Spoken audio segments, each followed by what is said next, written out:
John Sarianides, and tonight I am joined by UMass offensive lineman Marcellus Anderson. Marcellus, how are you this evening? I'm doing good. I appreciate you for having me on.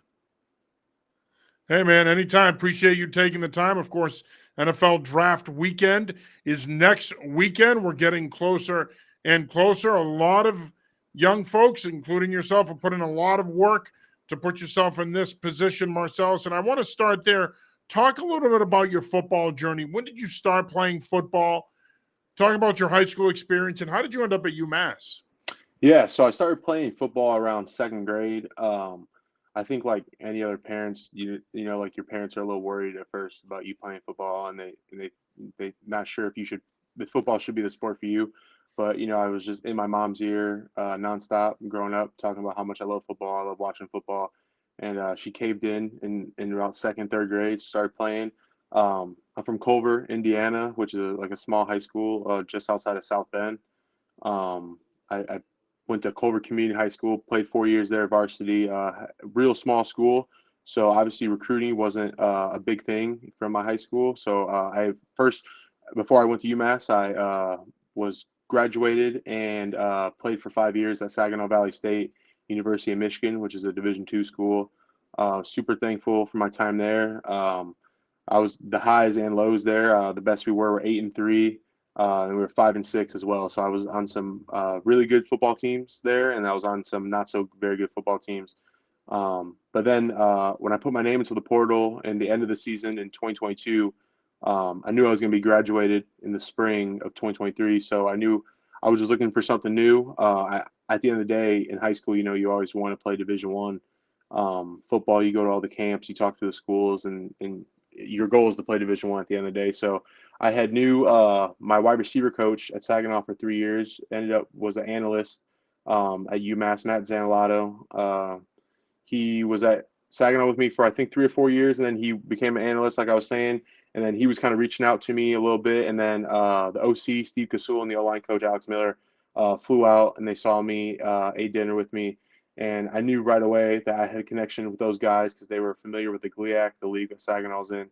And right away, they were super cool with me being able to graduate and still come. I knew a lot of schools were wanting me there for spring ball and wanting me there in January off the rip, but I couldn't be there. I had to finish my degree at Saginaw Valley the winter semester, January through May. So UMass taking a shot on me, and I didn't do spring ball in the spring of 2023. So they trusted me a lot. They were sending me the workouts. I was still watching the film. I was still on the phone with them, making sure I was caught up on everything. And I'm just very thankful that they took a shot on me. And obviously, the rest is kind of written down. Had a very good year there, and yeah.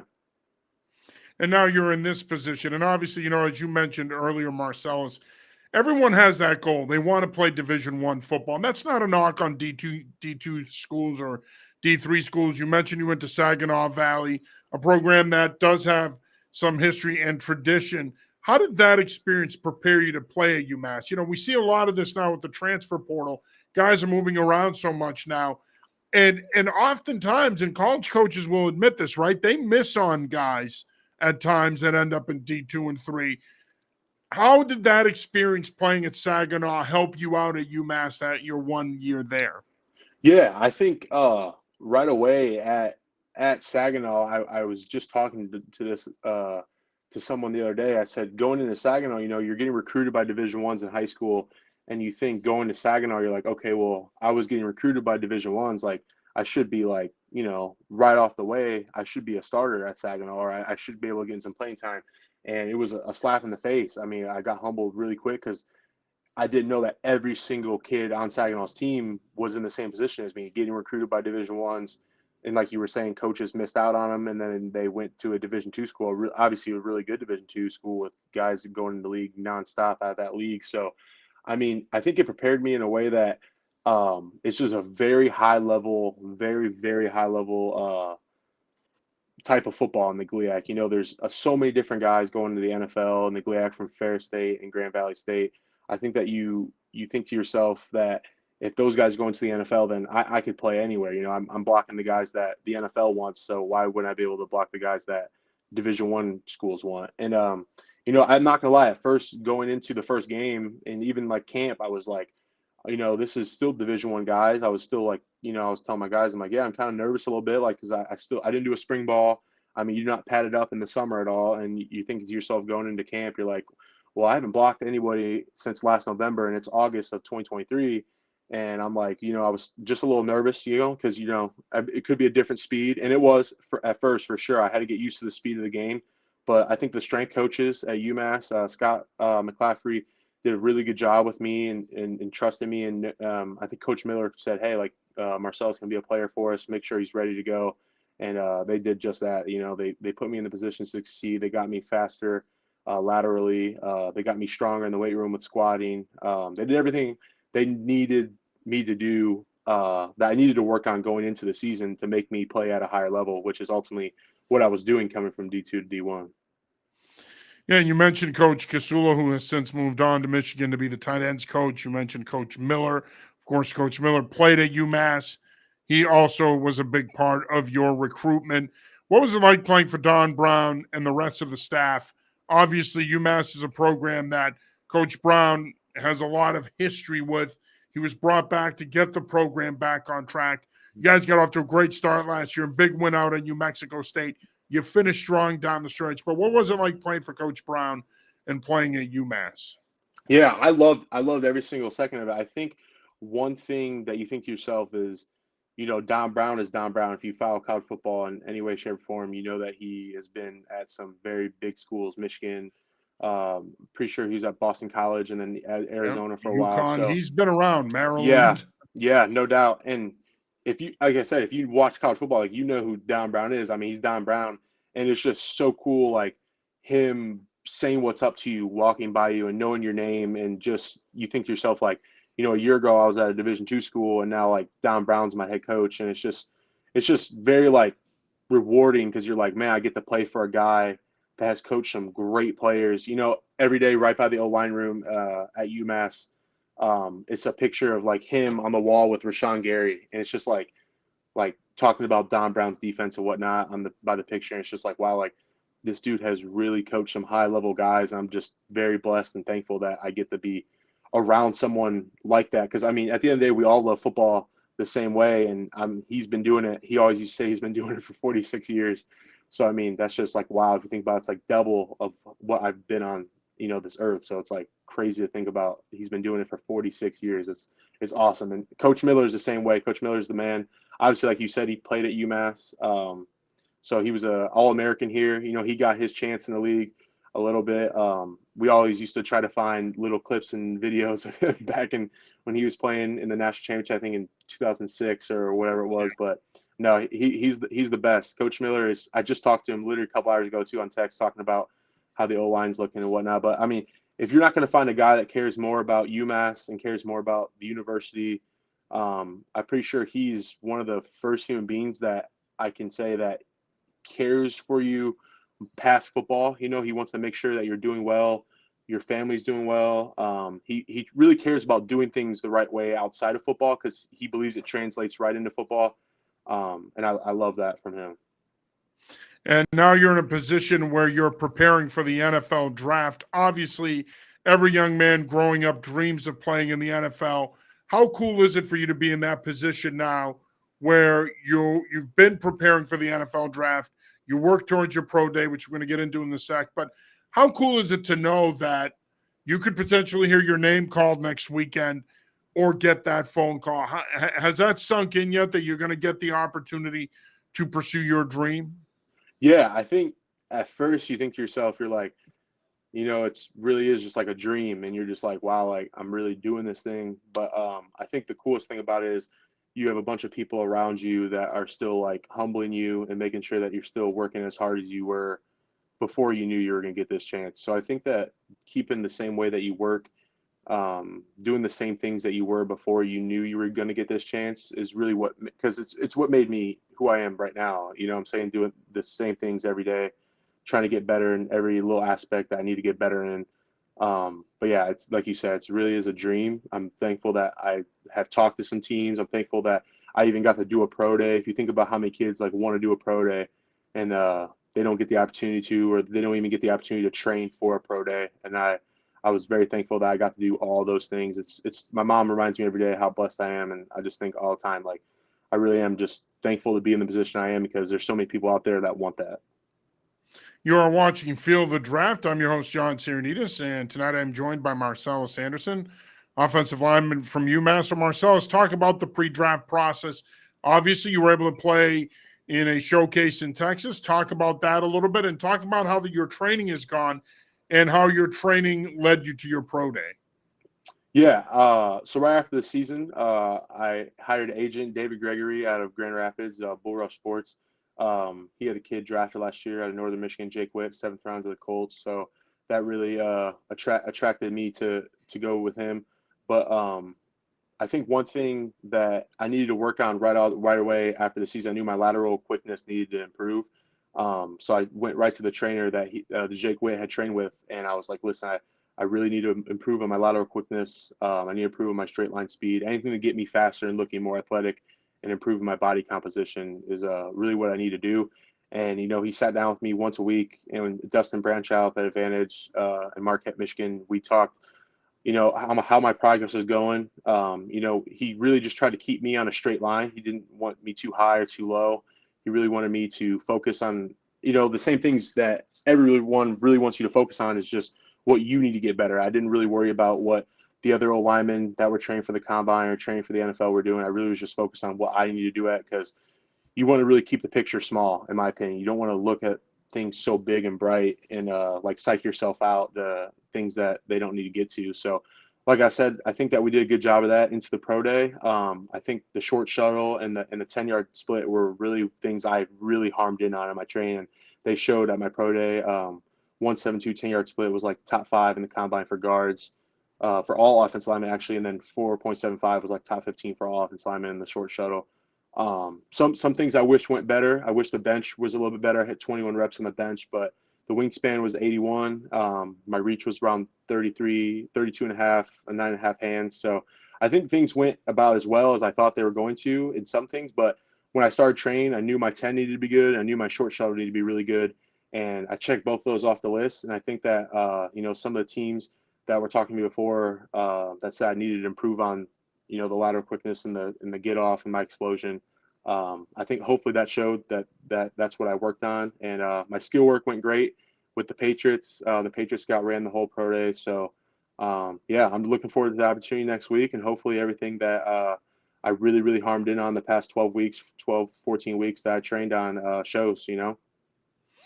And the Midnight Ride Collective, Corey Snyder and several UMass alums are involved with that. Thanks for checking in, guys. Let's go Big Sell. So there you go. You got Yes. the Midnight Ride Collective. Of course, that's the UMass NIL initiative. It's a great group of folks Yes, that run sir. the Midnight Ride Collective, and we're excited to be promoting that collective and helping support UMass athletes. And we do that with all the D1 programs in the area. And I think it's an important part of helping strengthen the programs in our area by No helping them doubt. have strong NIL initiatives. Because let's face it, the landscape of college football has changed. And you know what? It is important that players monetize their image and likeness, and it is important that they have that financial support as well. So Oh again, yeah. thanks for checking in, guys. Greatly appreciate it. Marcellus, have you had an opportunity to talk to teams individually, or has your agent talked to teams? What are some of the feedback that you've gotten back from some of the teams that you may have spoken with? Yeah, so I interviewed with a couple teams at the showcase in Texas, and a couple teams have called UMass about me, and then obviously the Patriots and Jaguars were at the pro day, so they kind of knew who I was. But I think one thing that they understand that I'm a big guard, and guards are tackles are what the teams love these days. They're paying the edge rushers and then they're paying the tackles. So guards kind of already hard to get your a real good foot in the door as it is. So I think that I was shooting for an undrafted free agent opportunity, but I think I'm going to get my opportunity regardless. And I think that that's all that matters. You know what I'm saying? That's all I can thank for, or like all I can wish for. I mean, there's a lot of things you can't control in this whole process. You can't control what teams write down about you. You can't control what teams think of you. All you control is how hard you work, your diet, your sleep, all those things that add into becoming a better football player is what I can control. And hopefully the things I can control lead into what the other people think of me. You know what I'm saying? So, I mean, um, I think one thing that my coaches and my trainer, my agent have kind of told me is that I kind of did what I needed to do at my pro day. I did everything I needed to do to show them that I became a better athlete. My body composition has went down 6%. I lost around 11 to 12 pounds in the process too to make myself a little bit faster. Going laterally like I've said a couple times on here before. But yeah, I think that's one thing that they really wanted to see me do is to just become a better athlete in general. Because I mean, in the NFL, it's all about upside. They want to see what you can do for them in the future, not what you've done at any level, whether it be D2, D1, high D1. It doesn't matter. They want to see what you can do for them in 3, 4 years. That's going to make them a better football team. What do you love about playing football? I mean, it's not the easiest game to play. We know that it's physical. We know how hard it is to play and how hard it is on the body. But what do you love about playing the game in Yeah. general overall? Yeah, I think one thing that I love about football is that you work with a group of guys all summer, all fall camp, and you go through things with your guys that other teams don't know about. Other teams are going through things that we don't know about. But at the end of the day, Saturday the game is still going to be played. They don't care if our quarterback is out, and we don't care if their corner is out. You know what I'm saying? Like we're going to strap up and play regardless of what has happened the Monday through Thursday. Classes are going on, family problems are going on. Like it doesn't matter. We're still going to play the football game on Saturday, and I think that's just one thing that really like holds true in the game of football. I mean, there's a sign in UMass that says, you train 365, but only 12 days matter. If you think about that, you're training all year long, but there's only 12 days of the year where you actually strap up and play a different team. It just shows you the importance of how every practice, every meeting means something in the game of football because 12 out of 365 is such a small number. And it's crazy when you think about it and people go, why do you train so much, blah, blah, why are you doing all this for, I'm like, you don't understand. Like it's such a meaningful sport. I mean, basketball plays 82 games in the NBA, baseball plays 163, NFL plays 17 now. So, I mean, if you think about it, it's just a crazy way to look at different sports are and how much the games actually matter in football. Yeah, I think it speaks to your point. I think it speaks to there's always people that are going to compare sports, right? And I always hear the hockey folks talk about how much harder hockey is, or how much harder baseball is, or how much harder basketball is, and I say to people, if those sports were harder, then football would play as many games. Every sport is hard. Every sport has elements within the game that For make it sure. hard. But I think football physically takes its toll on your body. The preparation, the recovery piece, there's so much that goes into it. For I just think sure. that takes the sport to another level, and that's what I think separates it from these other sports. Is that you can't? Yeah, that's right. You're only playing 12 games a year. Hopefully 13 if you guys, could get to a bowl. But my point is, it's not. A, it's not for everyone, and B, it takes a special kind of dude to play it at Right. that level.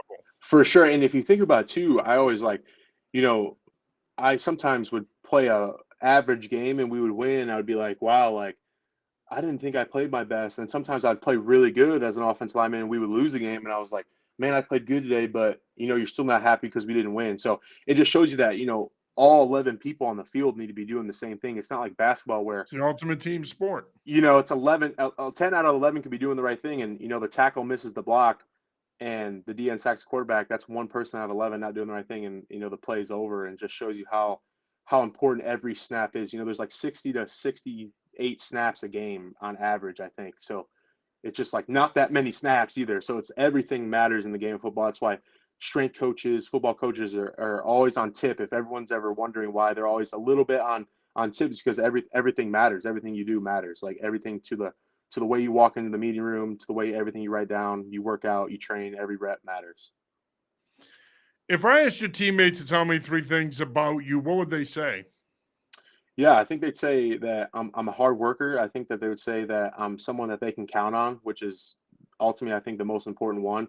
And I think that they would say that no matter what, there wasn't a lack of attention to detail or there wasn't anything that I wouldn't do to get better that day. I think that I took practice very seriously. I think I took the weight room very seriously. I think I took meeting rooms very seriously. I think one thing for me that I can still obviously work on is the diet and the sleep, just working through everything to get better. Because it's not just the weight room now. Eat clean. Everyone's trying to sleep more, so it's just little things that you are trying to work on to become a pro. Because at the end of the day, you are trying to get paid for doing this. So everyone's doing everything they can to get to the money, which I think is awesome. It's a lot of competition, but yeah, I think that those couple things that they would say, being the most important, I think is something I can count on. Like that has to be the number one.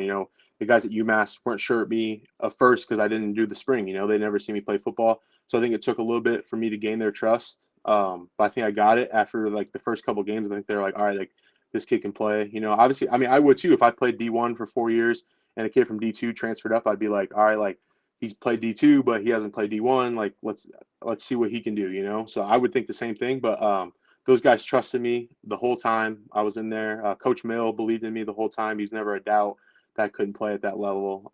But yeah, I think being trusted is just one thing that you really have to earn too. It's not just given to you. So I would imagine that your coaches would probably say the same things about you. Yeah, no doubt. I think one thing, I just talked to Kasula the other day. He called me. He was saying he appreciated me for coming out to UMass because he was like, man, I think that you could have potentially maybe played somewhere other than UMass. He's like, but we believe in you. So you came here and you believed in us. And he was just saying how just like I was a hard worker. I showed up every day. I was always around the offices, and just he really appreciated how I just came to work every day with like with willingness to get better. It was never a lack of detail. Even after a loss, maybe to like Penn State, where the things didn't go the way we wanted it to. But, the next week I was still trying to just get better for the team and try to get as many wins as we can for UMass and get that program going in the right direction. Obviously, the goal is to play in the NFL. If for whatever reason that doesn't happen, would you be open to playing in the UFL, CFL, or one of the other pro leagues?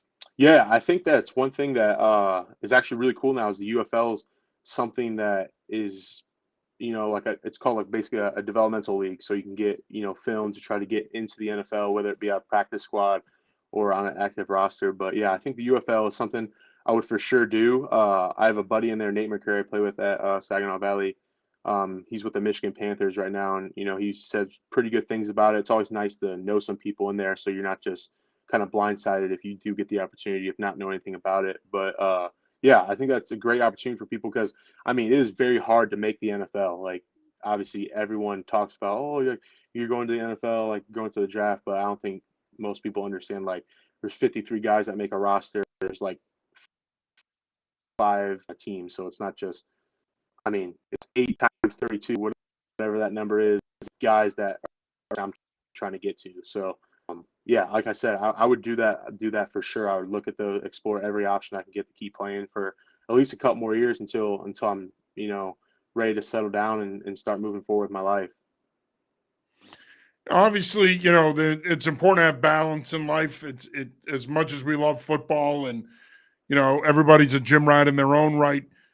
It's also important to have things off the field that you like to do when you're not training, when you're not practicing, when you're not playing. What are some things you like to do off the field to get away from the game? Yeah, actually, I love basketball. So basketball is like a sport I watch on the regular. I follow the NBA every night. I'm starting to get into baseball a little bit too. So I don't just watch football. So I really like basketball though. I'm a huge LeBron fan. So his career is coming to an end within the next couple of years. So I'm trying to just appreciate how great he is and watch every game that he's in. So but yeah, I love the NBA. I love how Steph Curry plays. NCAA too. I watch every game. Even the women's game, I appreciate now. Obviously, the WNBA draft was on tonight. We were watching a little bit of it. Caitlin Clark and how good those girls actually are. So I really do love hoops. It's probably my favorite sport actually overall. But I play football, so obviously I love football too. But yeah, I love basketball. I follow basketball like crazy. Final question here for us tonight, Marcellus. And again, I want to say thank you for taking the time, man. We greatly appreciate it. If a team drafts or signs you, what are they getting in you as a person and as a player? Yeah, I think they're getting somebody that's going to work hard as they can. I think that in my mind, coming from a D2 to a D1 is I never had the mentality of thinking I was safe or I had the job or anything like that. So I think that I really just want them to know I'm somebody that is going to get better every single day. I think that in the past couple of years, my game has only inclined, so I don't think it's going to stop either. So, with the right coaching and the right team and the right program, I think that my game will continue to incline. It's just going to keep growing, growing, growing. So I'm the player I want to be, and then even then, I'm still going to be somebody that needs something to work on. So I just want them to know I'm going to be someone that's going to listen, someone that's going to have open ears, that's not going to think that they made it just because I'm in the NFL or anything like that. I still think that there's always something you can get better at. I mean, you hear the guys that have been in the league for 10 to 12 years talk about getting better. So like if they're getting better, then someone that hasn't taken an NFL snap could obviously get better at something. So that's just one thing I think that has always been on my mind is that just always be open ears, take it all in, and be appreciative that you're in the situation, and just be thankful because so many people want to be in the position that I'm in. So I'm just very thankful and blessed to even have the opportunity. Well, Marcellus, I want to say thank you for taking the time, man. Greatly appreciate it. I know that we'll be rooting for you. Can't wait to see where you end up. And we can't wait to cover your career, my man. Appreciate you, man. Thank you for having me on. Talk soon.